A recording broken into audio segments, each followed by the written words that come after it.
Hey everyone, it's Xander. Are we ever going to get done with this series? Believe it or not, we're on the second to last chapter. Thank God. After that last part, I really don't know how much more of this crap I can take. Yeah, also on that note, that was also the last really, really stupid moments in the series. We've jumped the shark as much as we can. It's all downhill from here, for better or worse. But it's still a stupid kind of downhill.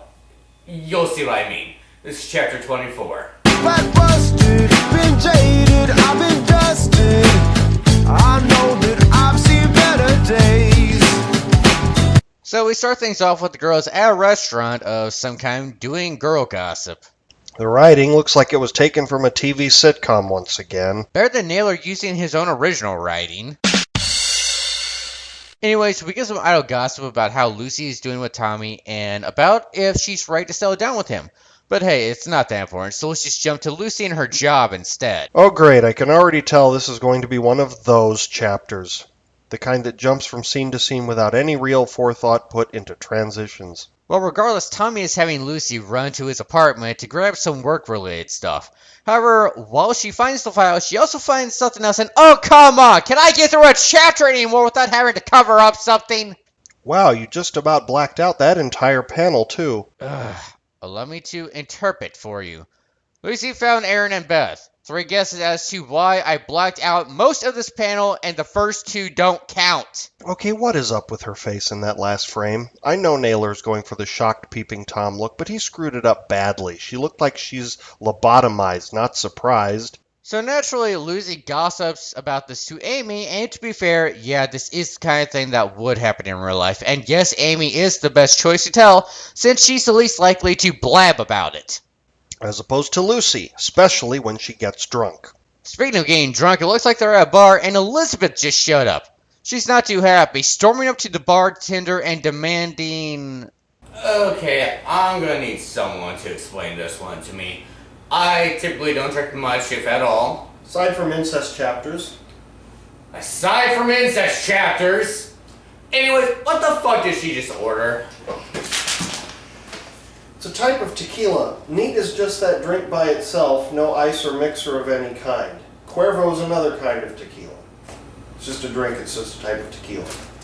You did your homework on this. I had to do something while waiting for you.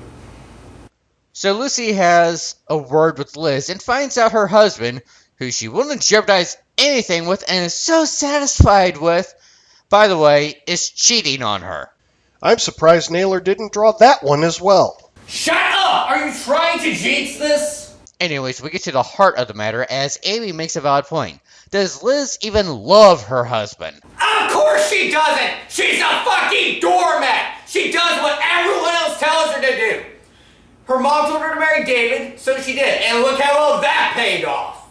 And so, of course, Lucy comes in with a big objectivist speech in place of Fisk now, telling Liz to be more considerate of herself, and while Liz has a breakdown realizing she's just a tool, how do we come to a solution to have Liz live for herself? By having her do what someone else is telling her to do! It doesn't matter if your friend telling you to do something this time, you're still following orders like a fucking doormat! Jesus! You know what? All this character does is follow her. The only thing she can do is what everyone else tells her to do.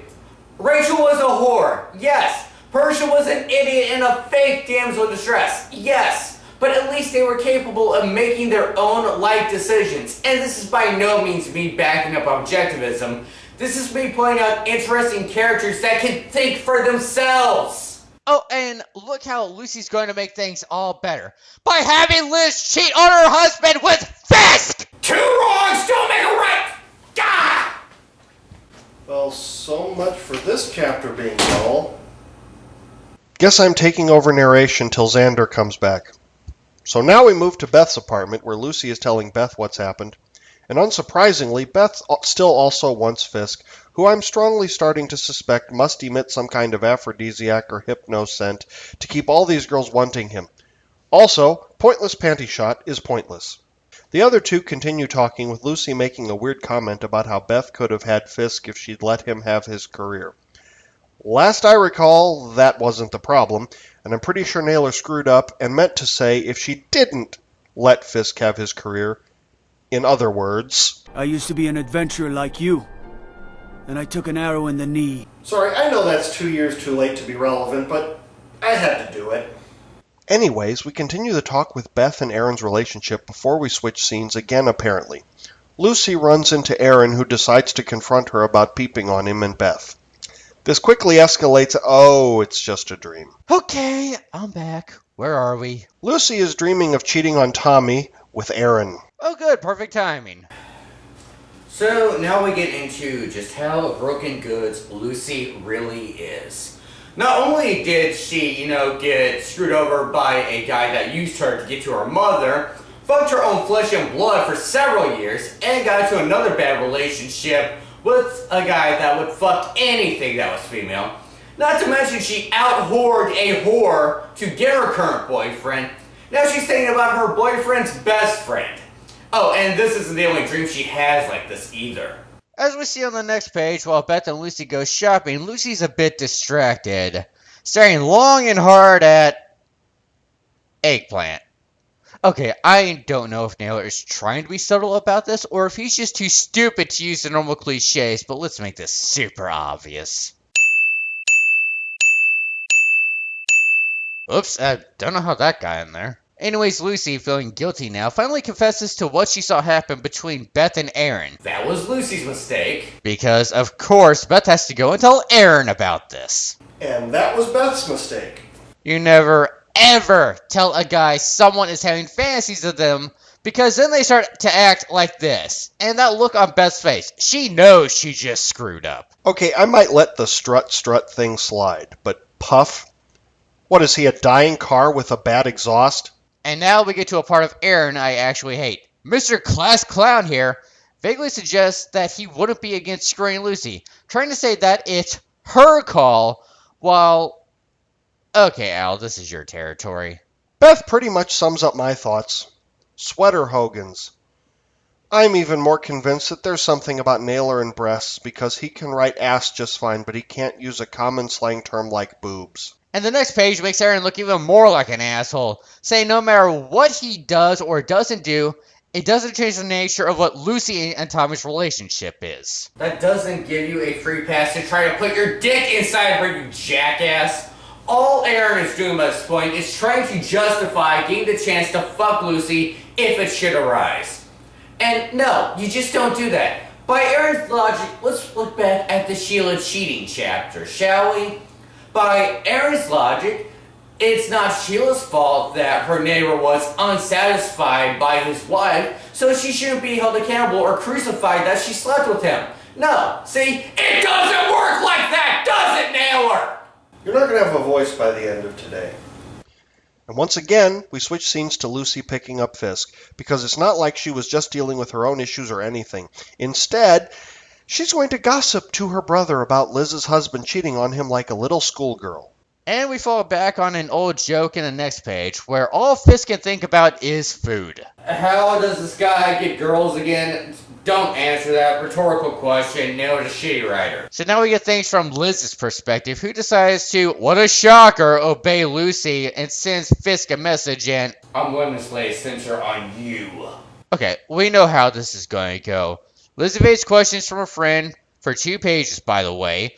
We get a monologue of her looking happy with Fisk. She sneaks out at night and screws Fisk. Which you could buy the full exploit of what happens between Fisk and Liz. And you could also buy the full exploits of what happened that Lucy saw between Beth and Aaron if you wanted to. Or you could just pirate that shit because I wouldn't give Naylor a fucking dime of my money. Not that he seems to give a shit anymore. He doesn't even host those webcomics anymore. Didn't you go on record saying that the old bonus chapters weren't that bad?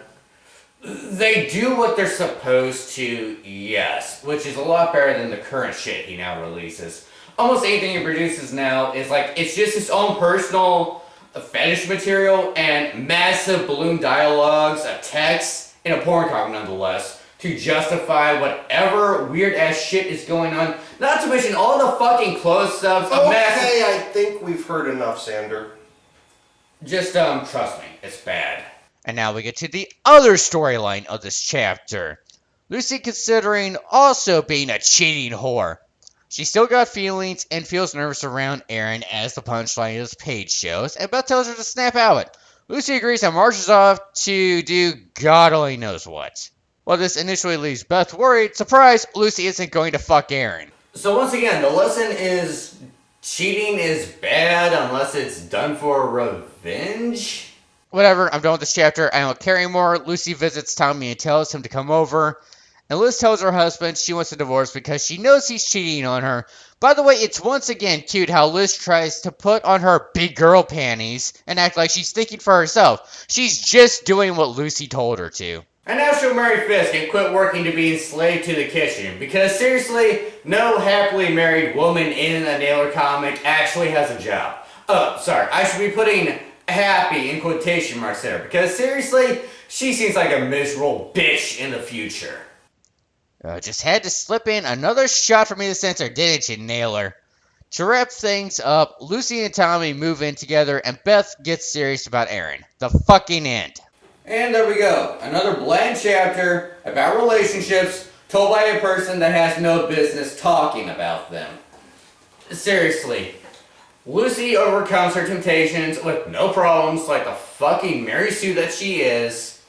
And Liz is still a puppet dancing on her strings. Someone else is just pulling them now. And hey, just to wrap everything up, let's make Beth and Aaron a couple. You know, I'll give this chapter some credit. It could have been far, far worse. We've seen worse. But I just stopped giving a shit by now. Al, your thoughts? This chapter is a start of a wrap-up, and whenever you get to a point in a story where you have a wrap-up that is beginning, you have the descending action leading towards the final act and the end of the story. What normally has to happen is, by this point, all of these struggles that have occurred should have been dealt with. That's the purpose of a climax. And after one as retarded as the one we recently had, I was expecting this to just be a gentle sort of ride towards the end, and that clearly doesn't happen. He's trying to introduce a conflict that has not been completely resolved now. Like, it's disguised as an attempt at wrapping things up, but he's clearly trying to show these characters and their interactions are still somehow developing. No. Every character by this point needs to be heading towards the end of the series, and it has to be putting all the loose ends together. We don't need to have any questions about what the result's going to be. That should be obvious.